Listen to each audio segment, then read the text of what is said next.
is to make price transparency a key aspect of healthcare policy in America. It's one of the biggest things that can happen to reducing costs in healthcare. It takes a little while to kick in, but Biden ended it immediately.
Of copper and copper materials.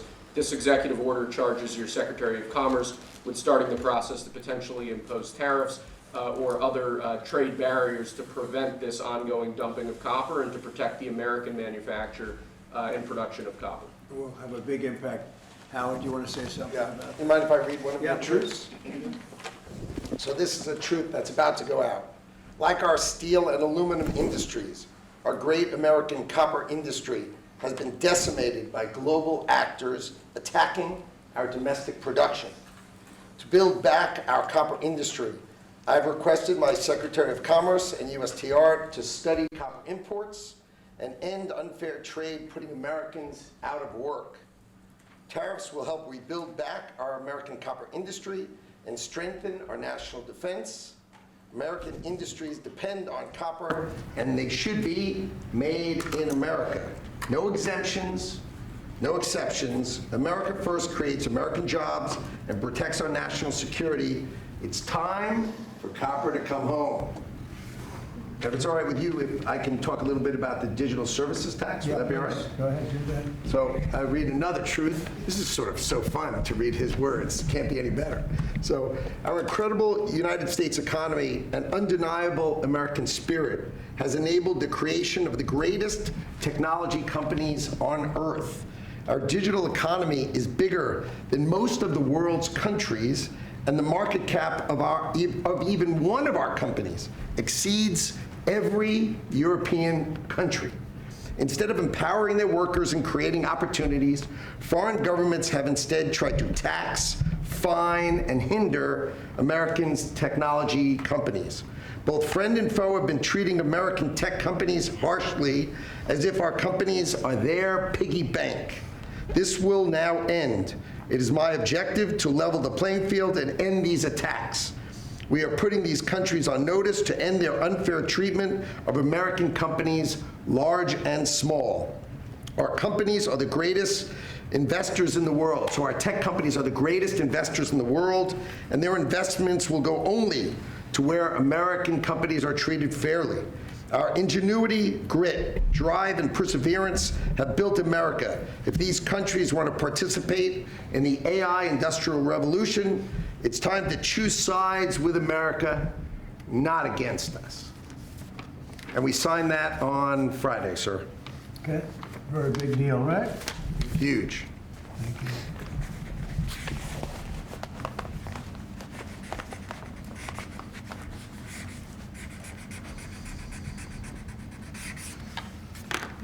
And that's a very big one that Howard just read, but they're both big. They're all big. We're only doing big ones. Okay? Thank you, sir. Mr. President, is that the culmination of ongoing conversations that you've had with your counterparts, this particular executive order? Which one, last or? The one that the No, conversation the digital tax is taking place all over Europe. They're taxing us, and they're doing other things. They're suing all our companies. And if that's going to happen, we want to be the ones that sue, not them. And they use it almost as a form of running European countries, and the EU in particular has been very violent in its lawsuits against our companies, and frankly, very violent and very bad to our airlines. I've gotten calls from the heads of airlines saying they stop in Europe and they're getting charged all sorts of taxes that they never even heard of. They stop and they're getting fined and charged, and they do it only with American companies. They're not doing it to other countries, so we're stopping it. And we have another thing, we have another step to go, and if they don't shape up, as an example, Apple has had to pay like $17 billion in a lawsuit that nobody thought was worth anything. And I won't get into the judge or the decision or how the decision was arrived, but I'm pretty good at this stuff, and I think it's disgraceful. And Google's being sued, Facebook's being sued, and many others are being sued by their so-called government, if you call it a government, EU, and they don't treat us right. They don't treat us right as a country. So we're going to protect our companies. We have to protect our companies. So we're not going to have any companies left anymore. I also want to thank Apple, though, for announcing they're going to invest $500 billion in our country. That's the biggest investment anybody's probably made to this date. And they're going to do it very quickly, and that's because of tariffs. They don't want to pay the tariffs, and they feel very strongly about the country. Now, they wouldn't have done it without us. Without the Trump administration, they wouldn't have done it. But they feel very strongly about the direction of the country. The polls have shown that, too. The polls are coming out showing direction of the companies, of the country is the best they've ever seen, actually. Best they've ever seen. So I just want to thank Tim Cook and Apple for the confidence. $500 billion. That's the biggest investment anyone has made in a short period of time. Mr. President, have you spoken today with the House Republican holdouts who said they would not be supporting the budget resolution? Well, I'm not involved in that. They know what I want, and the Senate knows what I want too. And the Senate's got a bill that's very strong, having to do with the taxes, because the taxes is what's bringing all these companies in. So, and without it, by the way, you'd have to double your own taxes. Everybody would be doubled up, and you'd have the biggest tax increase ever. So the House has a bill and the Senate has a bill, and I'm looking at them both, and I'll make decisions. But I don't know where they are in the vote. I know the Senate's doing very well, and the House is doing very well, but each one of them has things that I like. So we'll see if we can come together. Mr. President, can you clarify, hopefully once and for all, what your expectations are with this email to federal employees? What are you going to use that information for? And do you see it as voluntary, like OPM has said, or mandatory? Yeah, well, it's somewhat voluntary, but it's also, if you don't answer, I guess you get fired. What it really I'm is, still lost on that. What it is do people exist? We have this massive government with millions of people, and nobody knows who's working for the government, who's not. So what they're doing is they're sending out a letter to everybody, and they're saying, what were the things you did last week? Mm-hmm. I guess they ask for 5. And if people are working, it's easy. I could tell you 5 things I did last week. I could tell you 5 things I did 6 weeks ago, right? If they're there and they're working, they're able to say they did 5 things during work. And that means they're working and they're with us and they have no further obligation. If they're not, it could be there's no such person. It could be that the person's no longer working. They're no longer living at that address. They may be moved. Maybe they moved to a different country, or maybe the person doesn't exist. And we then take that person off the payroll, and we save a lot of money by doing that. But that's one of the only ways. I think it's a very smart thing. And it says, if you don't answer, essentially, there's a penalty to pay. Like, that's the end of the job. Well, Musk has said that. The order itself doesn't say that. I think that's part of the confusion. Is he speaking for you when he says you'll Yeah, everybody speaks for me. I'm the one. I'll take responsibility. You know the old statement, the buck stops here, right? Yes, sir. Famous statement. Well, I can say the same thing, the buck stops here. No, we have to find out if people are getting paid and they're not working, and they have a problem. Let's say they have another job, and then they write in false statements. It's a big problem if they write in false statements. They may be working for somebody else, but getting paid by the U.S. government, and that would mean that they're not allowed to be doing that. They're not allowed to be working for us and be working for somebody else. We're paying them a lot of money. We're paying them. So we'll see. That solves that problem. Most people aren't willing to say that, we're doing this, and this, and this for the U.S. government, and yet they're at another job, because that's a big problem for them if they do that. So in some cases, they're not writing back. And if they don't write back, they end up eventually losing their job. We give them extensions, but that was something we thought about a long time ago. We give them extensions, but we'll see. We have to make sure, number one, that we have people, number two, that they're working, and number two, they're working for us, not for another company. Is it true that President Zelensky is coming on Friday to meet with you, and is the mineral deal sorted out? Is it Yeah, done? I hear that. I hear that he's coming on Friday. Certainly, it's okay with me if he'd like to, and he would like to sign it together with me, and I understand that's a big deal, very big deal. And I think the American people, even if you look at polling, they're very happy because, Biden was throwing money around like it's cotton candy. And it's a very big deal. Look, it could be $1 trillion deal, it could be whatever, but it's rare earths and other things. And look, we're spending hundreds of billions of dollars on Ukraine and Russia fighting. A war that should have never, ever happened. That's a war that would have never happened if I were president. And it didn't happen for 4 years. People say, how do we know that it didn't happen for 4 years? Would have never happened. And nevertheless, this guy went into this situation and he spent money like nobody's ever seen, $350 billion. The other thing that we don't like is that Europe has spent $100 billion. We've spent $350 billion. Europe gets their money back because they spent it in the form of a loan. And we just gave them, whether it's 300 or 350 billion, nobody really knows. They can't even tell me the answer to that, but it means probably more than that. So what we're doing is now we're saying, look, we want to be secured. We want to get that money back. We're helping a country through a very, very big problem, a problem like very few people have had. Shouldn't have had this problem because it shouldn't have happened, but it did happen. So we have to straighten it out. But the American taxpayer now is going to get their money back plus. Mr. President, yesterday with Emmanuel Macron, you said you had spoken to Putin about the idea of peacekeepers in Ukraine, that Putin was fine with it. The Kremlin, I guess, has said that that's actually unacceptable to them. What's real here? That's not what I was told, but you're going to need some form of peacekeeping, so something will be done that's going to be satisfactory to everybody. We need peacekeeping too.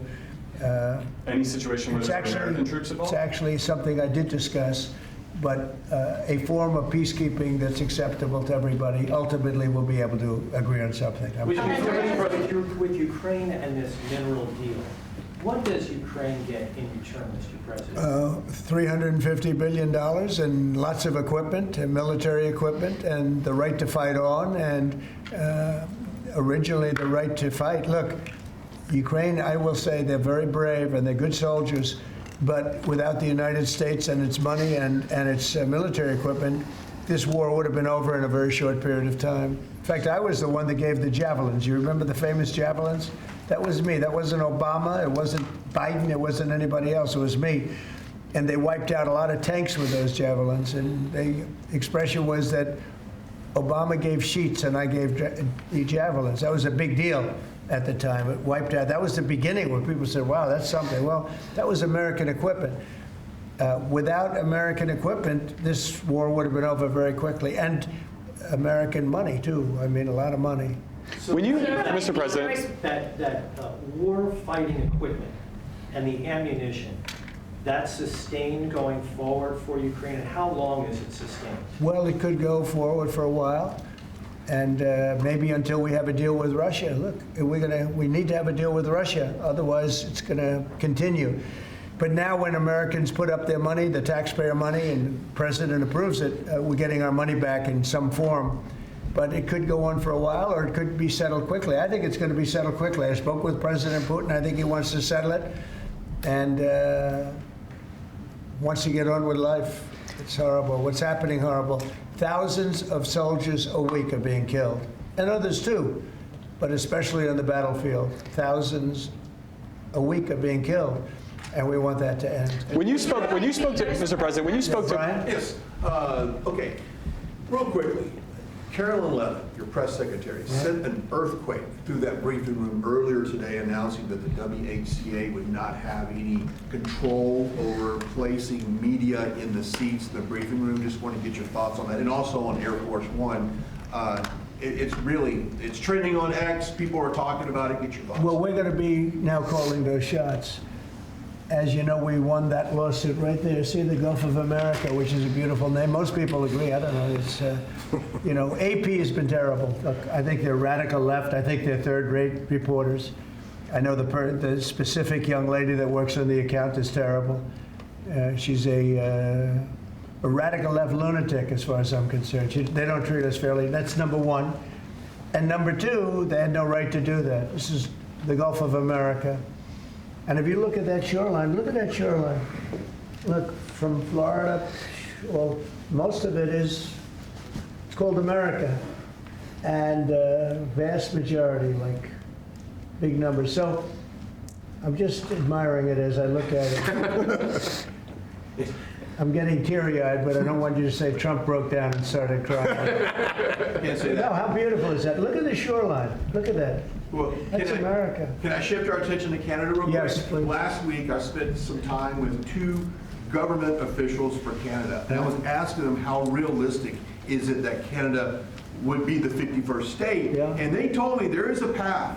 Alberta is first, and if they sign on, Saskatchewan would follow, and then you go west to British Columbia. There is a movement in Canada to join us. Want to get your thoughts on that and how that's proceeding right now? So it's true. Thank you, Brian. It's true. A lot of people in Canada are liking becoming our beautiful, cherished 51st state. They'll have to pay much lower taxes. They'll have the ultimate security. You know, they don't pay very much for security right now because they rely on us, which is really unfair to us. They make cars that we could make, and they send them back into the United States. They make a lot of things, including the sending of oil and everything. We don't need their oil. We don't need their lumber. In fact, we're going to be freeing up, and I've asked Howard Lutnick to get that done with Lee and everybody, Lee Zeldin, environmental. We're freeing up our forests. We're going to be able to take down trees. Right now, you know, we're so restricted environmentally. We're going to be freeing it up with an emergency order. We have an emergency order, and we're going to be freeing up our forests. We have more forests than almost anybody, and great lumber, great trees. We don't need anybody's trees. We don't need trees from Canada or anybody else. In fact, we have to put the slits, as they call them, the area, you know, 50, 60-yard area in between areas of trees. It stops the fires. And frankly, California should have been doing that for years. It's almost getting late. They're going to run out of forests the way they're going. What a shame. And by the way, the water is flowing in California. I hope you people have seen it. But the water is flowing. Do you have a picture of that? I'd hold it up. Do you have a picture of that? Get a picture of it, please. You know, we had a little skirmish in California. I can't believe we had to do that. But we opened up the water in California. The water was flowing into a place called the Pacific Ocean, which for the Pacific Ocean is only a drop. But for us, it's more water that we can use in California. So I'll get you some photographs, but it's a beautiful sight. The water is flowing in California. Beautiful water from the Pacific Northwest and beyond. And it flows down, and instead of being routed out to the Pacific Ocean, and this has been going on for 20 years more in order to take care of a certain species of fish, which wasn't doing very well without water, I can tell you. So that's a big deal. It's like not reported, it's incredible, but California has a lot of water. That's going to take care of farmers. It's going to wetten up the land, and it's going to go all the way down to Los Angeles, where they have curfews on water, where they have all sorts of blocks on water. You can only use so much. We're going to put until just recently, they were going to put a number of gallons per person living in a house in Beverly Hills on water. You're not going to have that problem anymore. Do you have a picture? Let me just see what that looks like. How beautiful is that? Look at that beautiful water flowing. Look at that, that's coming in the dikes and other means of transportation. Isn't that beautiful? Who would believe that? It's all water they could have had. I went to the governor during my first term and I said, why don't you do this? And they said they have an environmental problem with clean water. If this water were there, you wouldn't have had those fires. You had sprinklers. They make people put sprinklers in the ceiling of a home, and they had no water in them. With this, they would have had a lot of water in them. They would have all been full. That would have had you would have had a whole different deal down there. You probably wouldn't have had a fire, but if it was, it would have been small, would have been put out. You had the fire hydrants not working in California. So it's a beautiful site. These are canals that were built. These were all built. And you saw them for years. They were empty. Concrete. They call them the V-shapes or the half pipes. And they're shaped different forms, but they're shaped and they rush down through the farm areas where the farmers can take it and down to Los Angeles. And they were sitting empty for years. And now look at that way it looked. It wasn't easy. We had to be very unfriendly to get into those areas. We opened it up. Mr. President. I essentially attacked California. Can you believe it? I can believe it. I attacked California. Let's go. At the outset of your administration, sir, you committed to ending the weaponization of government, to holding those accountable who participated in the weaponization of government. Hold it. This is a good one. Is everybody listening? Deranged Jack Smith. We're going to call it the Deranged Jack Smith signing or bill. Go ahead. One law firm that provided pro bono legal services to the special counsel's office under Jack Smith's leadership was Covington and Burling.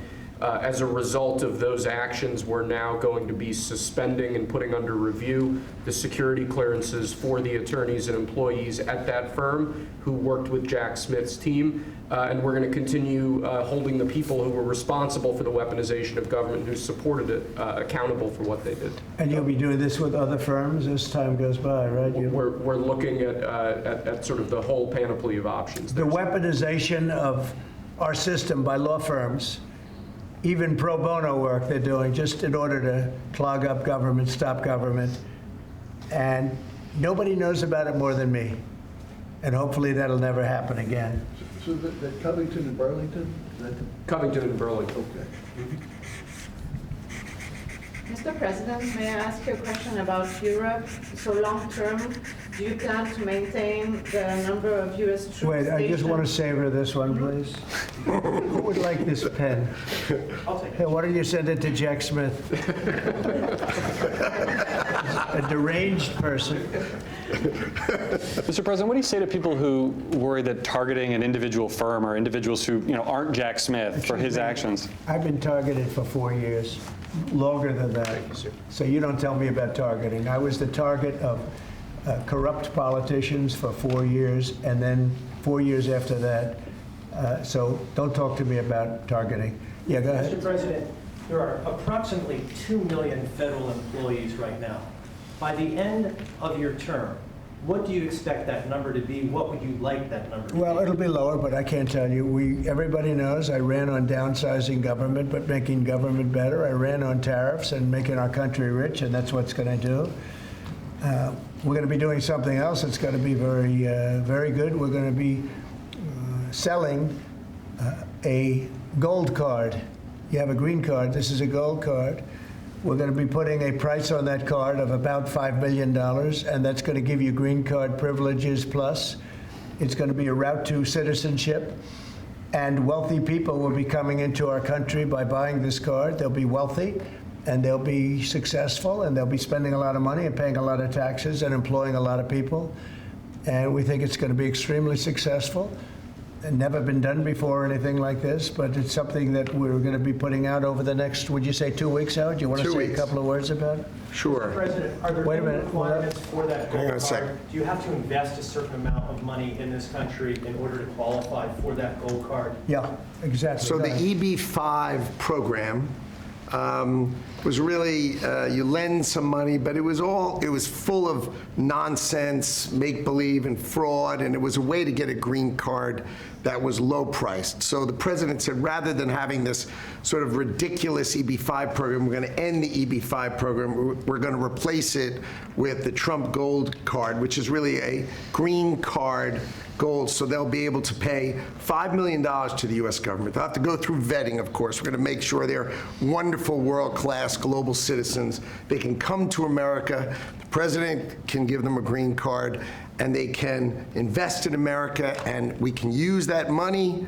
to reduce our deficit. Why do we give out lotteries of green cards? Why do we give out EB-5 for green cards? The President of the United States understands that the right answer is, why don't we eliminate the deficit of the United States of America instead?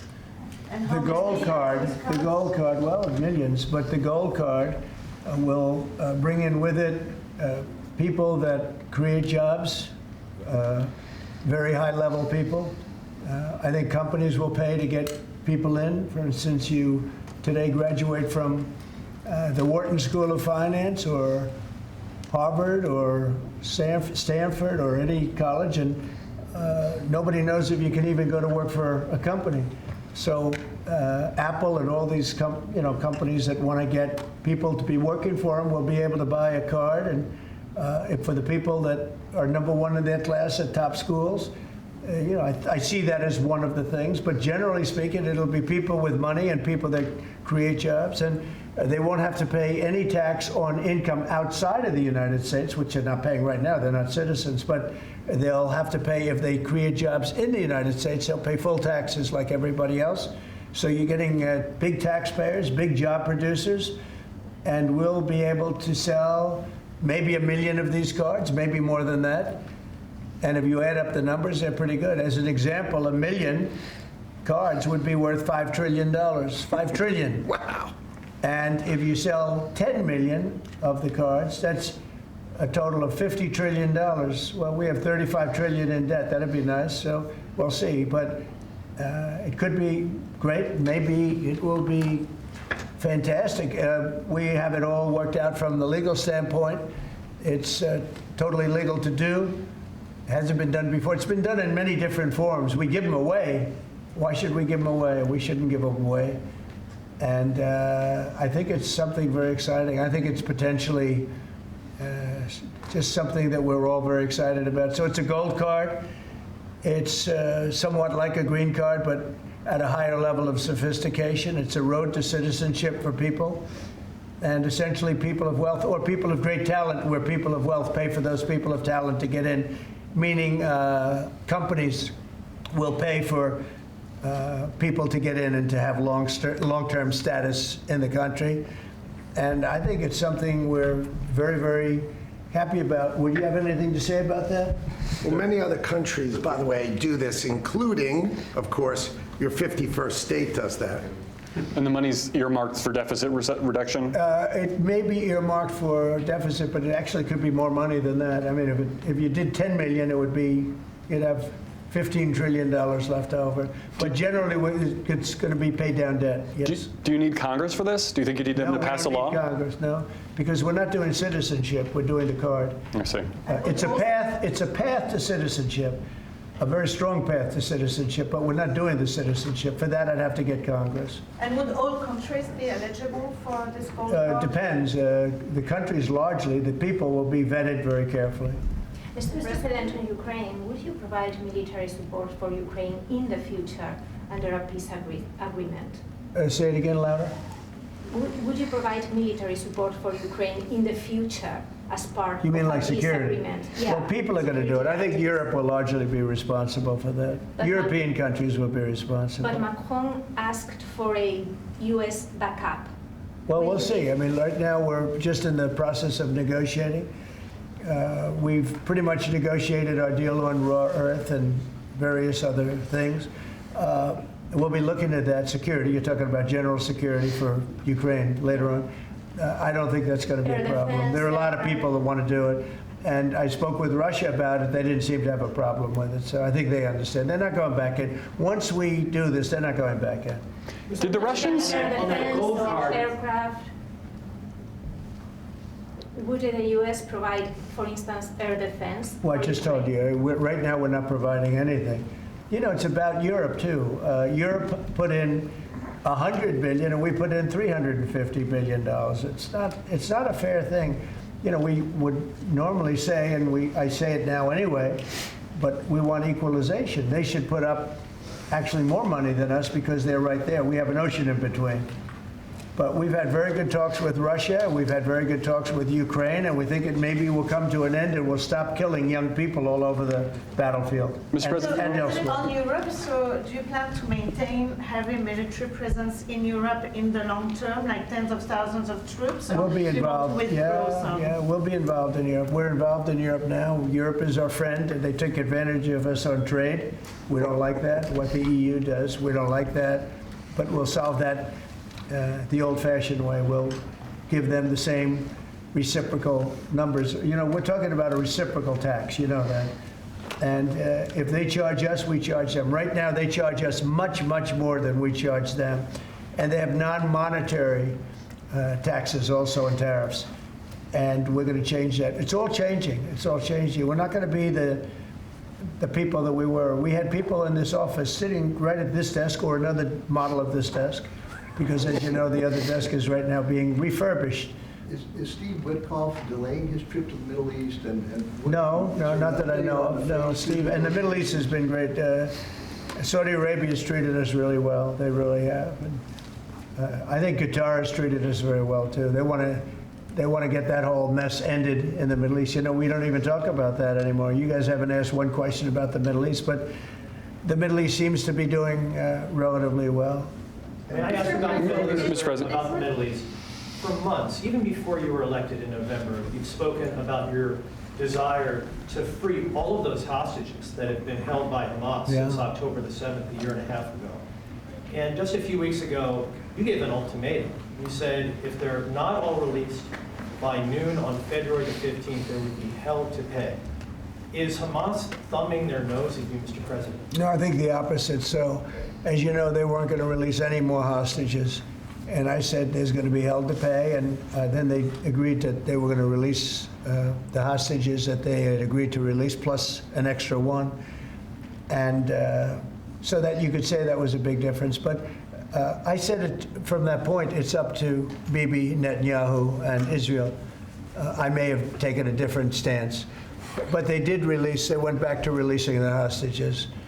But if you remember, they said we weren't going to release any. They've totally ended it. And I said, well, they're not going to release any. They'll be held to pay.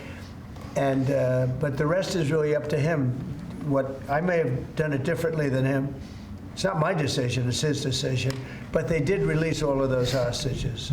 Mr. President, when you spoke to Vladimir Putin, did he raise or did you discuss at all the possibility of a minerals deal on the Ukrainian land that Russia now controls, striking a deal with Russia? I'd like to buy minerals on Russian land too, if we can. You think rare earth. They have very good rare earth also. They both do. I would say that. And oil and gas. Look, it's a great thing if we sell this. It's great for Russia too, because we can do deals there. They have very valuable land that isn't utilized. So something like that could take place, yeah.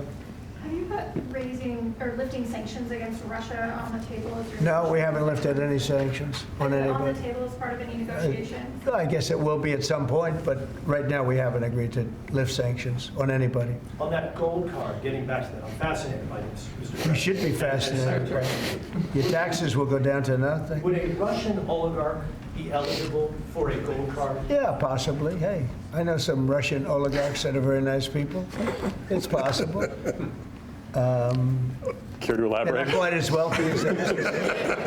They're not as wealthy as they used to be. I think they can afford $5 million. So they- No, a lot of people are going to want Yet they would be eligible to. A lot of people are going to want to be in this country, and they'll be able to work and provide jobs and build companies and pay taxes. All of those things. It's an incredible thing. I mean, this is the group that is the first to hear it. Nobody's heard about it. Nobody ever thought about it. But we've been thinking about it very, very strongly over the last week. And I was going to announce it sometime next week, and I figured, why not? We have a lot of cameras blazing right now. We might as well do it now. We'll have Caroline announce it the next time. No, it's a great thing. The gold card. Remember the words, the gold card. Somebody said, can we call it the Trump gold card? I said, if it helps, use the name Trump. I'll give it to you for free.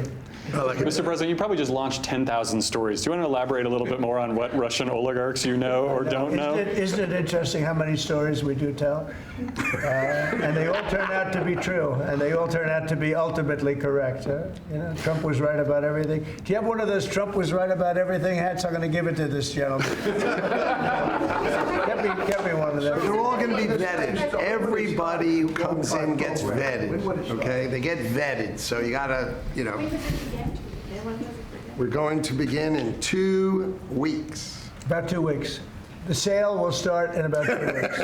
Mr. President, do you see a more active role for Zelensky now, given the status? I hope so. I mean, look, I think that we want to get that country back on its feet. And right now it's been destroyed. It's so low. Here, give me this here. Give me all of them. Look. Yes. See that? Trump was right about everything. It just came in. Somebody sent, I said, this was sent in by a fan. I said, I think we should make some of them. Right? But we were, pretty much. You want one? I'll pass Are for you now. allowed to take one? Probably not. He'll consider it. I know him President, well. I'll take one. He's sort of a stiff. I said you were right. Brian, you're not a I'll take stiff. one. He's sort of a Thank you stiff very much. guy. Appreciate it. He'll take other things, but not a free hand. Always say yes to the president. Always say Fair yes enough. to the Fair Would president. anybody like one? Mr. President, an easy question perhaps for you. Maybe it's difficult. I'm going to ask you this question about the Who do you Super work Bowl. for? I work for 2 news organizations. Who? I work for 2 news organizations. Yeah, who are they? I work for Gray Television, America's second largest broadcaster, and I work for iHeartRadio. So there you go. But let me ask you the easier, tough question, Mr. President. The Philadelphia Eagles won the Super Bowl. Are they being extended an invitation? They will be. We haven't yet, but we will be. I thought it was a great performance by them, and absolutely they'll be extended that invitation. Would you do that right away, by the way? Yes, sir. We'll do it right away. We're going to do it sometime today, and they deserve to be down here, and we hope to see them. We have a lot of teams. We just had the great hockey team, as you know, Florida come here. We have many of the great athletes come that win things. What's the main obstacle holding up this PGA Tour Live Golf? Well, they have to get together. You know, they've had a lot of discussion back and forth. They both are meaning well, and a deal will ultimately happen. I think it'll happen pretty quickly. It would be nice to see the golfers, the best golfers, be able to play against each other. What's your role been in this whole process? Just to help expedite it. Tiger was here, Adam Scott was here, Jay Monahan was here the other day, just to really help expedite it. We had Yasser here from Saudi Arabia, great guy. These are all great people, and they want to work it out, so if I can help them work it out. I don't get anything out of it. If I can help them work it out. I just think golf, it's very much of an individual sport, and you want to see the best players playing against each other, not playing in 2 different locations, right? What's going to be more challenging, a PGA Live deal or a Russia-Ukraine deal? I think the PGA deal is much more complicated. Sir, may I ask another Middle East question, if I may? What's your take on what's happening in the West Bank and what Israel is Well, doing it's there? some movement up there that a lot of people are concerned about. And there's been a lot of Israeli movement. They're up there for a reason. All of a sudden, maybe they're not feeling so good about that. So that'd be terrible. I hope that doesn't happen. But there is movement up there that nobody knew about. Right? You know that, right? Yeah, and when you say, are you concerned about it as well? I'm concerned about everything. I want the world to be peaceful. You know, when I left here, we had no war. We had defeated ISIS in less than 4 weeks. In fact, I took the general that defeated ISIS and I put him in charge of the whole ball game, because that's what we want. We want winners. Raisin Cane, you know, Raisin. When I heard that name, I said, I like that name. That's the kind of general I like. So we'll see. But he was great. He's a great soldier. Not a politician, a soldier, a real soldier. You know that, Brian. This guy was the real. This guy's the I've heard that real. story a million times. Yeah, this guy's the real deal. He is. And I think he's going to do a great job. But think of it, we had no wars, we had no problems, we had no inflation, we had no problems. And then all of a sudden you have October 7th in Israel, which was horrible. And then you see what happened with Ukraine. Would have never Russia would have never gone in if the election weren't rigged. It was a rigged election. The 2020 election was rigged, and we got out of it, and you see what happened. You see what happened to our country. Inflation, Afghanistan, that horrible withdrawal from Afghanistan. I think when Russia saw what happened in Afghanistan, they said, wow, it's a paper tiger. We're not a paper tiger. We are the strongest military force in the world. And by the way, Pete Hegseth is doing a great job. But we didn't have wars. We didn't have inflation. We had a strong border. We had everything going good. And then Biden got in, and he's, my opinion, the worst president in the history of our country. I think Jimmy Carter was a very happy man when he passed away So what 2 weeks ago. What are you expecting at the cabinet meeting tomorrow? Going to be a cabinet meeting, and I'll preside. Unlike Biden, I'll preside over my own cabinet. Mr. President, on the CQ Brown, on the Dan. Compare your cabinet in your second term to your cabinet that you had in your first term. Well, I had some great people in my second term. I think this is deeper.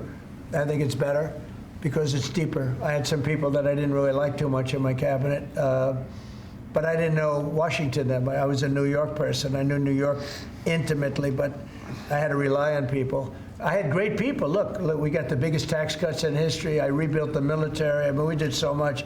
We did unbelievable. Even right to try. Somebody was saying today they were saved by right to try.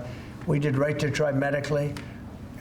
We did transparency medically. That was a big thing, but Biden canceled that one. He didn't cancel right to try, which is interesting.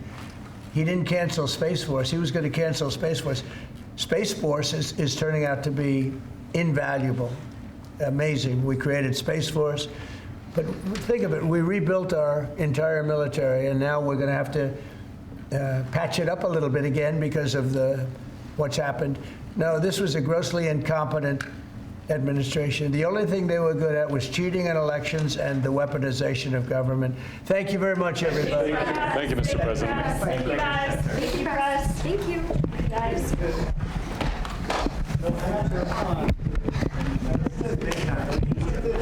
This is how it